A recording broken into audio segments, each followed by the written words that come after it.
There are moments when power learns humility. This is the story of one of those moments. Diana Reeves was a CEO who had never been told no, not by investors, not by competitors, not by anyone who understood how the world actually worked.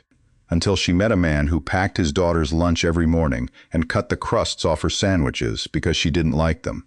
He turned her down twice. And then, in front of a boardroom full of executives who'd never seen her lose control, she did something no one expected, not even herself. 6:47 in the morning. Marcus Elliott's kitchen smelled like toast and the faint plastic scent of a yellow lunchbox that had been opened and closed 1,000 times. The sound of a school bus idling 3 blocks away drifted through the half-open window, that diesel growl that marks the beginning of every weekday for parents who time their mornings down to the minute. Marcus cut the crusts off 2 slices of wheat bread. His daughter Lily didn't like crusts, never had. He folded the sandwich into a square of wax paper, tucked it into the yellow box alongside an apple and a juice pouch, and snapped the lid shut. He put on his jacket, worn at the elbows, comfortable in a way expensive things never are, and walked to the train station with a paperback novel in his coat pocket. Nobody who saw him would have guessed what he used to be. Diana Reeves noticed him for the first time during a quarterly review meeting in a glass-walled conference room on the 14th floor. Marcus had been quiet for most of the meeting, until the legal team hit a wall on a contract clause nobody could untangle. He'd spoken once, 15 words, and suddenly the problem was solved. Diana watched him close his notebook and lean back in his chair like nothing remarkable had happened. She approached him 2 days later in the hallway outside his cubicle. Direct and efficient.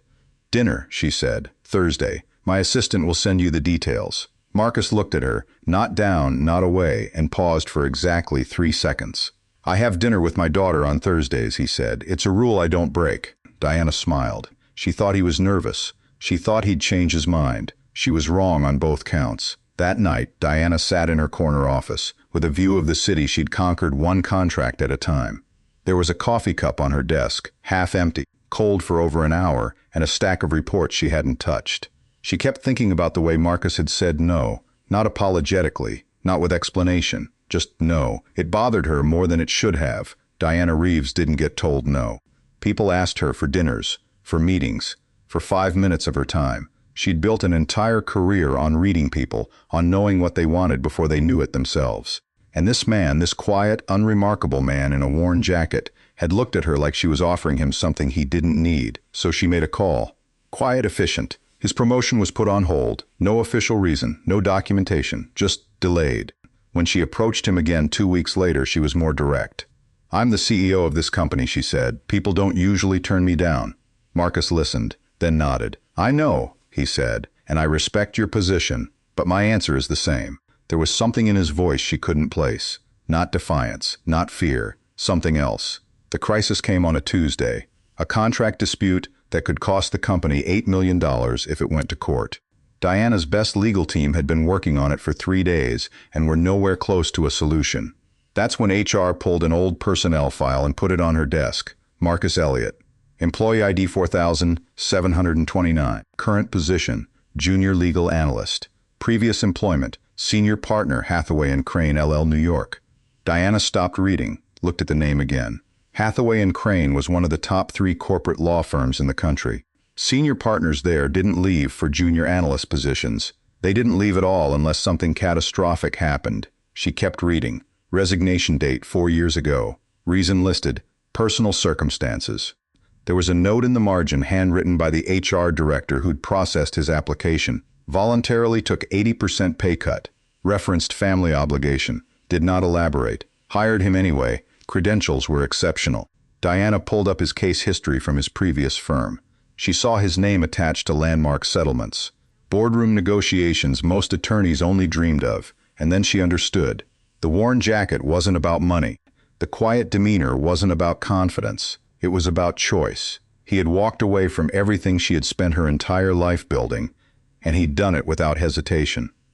The board meeting started at 2 o'clock, and the projector hummed in the corner.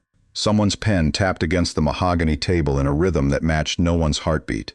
Outside, 3 floors down, traffic moved in its usual mindless pattern.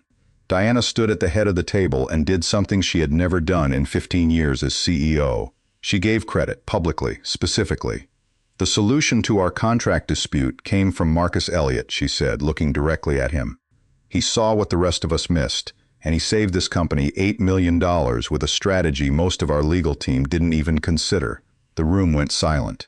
Board members who'd never heard her praise anyone looked at Marcus like they were seeing him for the first time, and then Diana did the thing no one expected. She turned to face him fully. "I also owe you a personal apology," she said. "I should have seen your value sooner." The board watched. Diana Reeves had just done what she'd never done before, admitted she'd been wrong, in front of the people whose respect she'd spent years earning. Marcus could have said anything. He could have reminded her about the blocked promotion, about the quiet retaliation, about the assumption that his no meant he didn't understand who she was. He could have made her look small. Instead, he stood, slowly, the way someone stands when they've already thought through every possible outcome and chosen the one that lets them sleep at night. "There's no apology needed," he said. His voice was quiet, steady. "You do what you think is right. I do what I think is right. And that's not conflict. That's respect." He closed his notebook, nodded once, and sat back down. The room stayed silent for 5 full seconds, because everyone there understood what had just happened. Marcus Elliott had been handed power, and he'd chosen not to use it. The next morning, Marcus woke at 6:47. The kitchen smelled like toast. The yellow lunchbox sat on the counter. He cut the crusts off Lily's sandwich the same way he always had. Nothing had changed, not on the surface. But somewhere in the city, a boardroom full of executives would remember the man who turned down power twice and chose dignity both times. Some people spend their entire lives trying to win the world's respect. Others just cut the crusts off their daughter's sandwich. And somehow, that's what wins everything. If you know someone like that, or if you are someone like that, this channel is for you.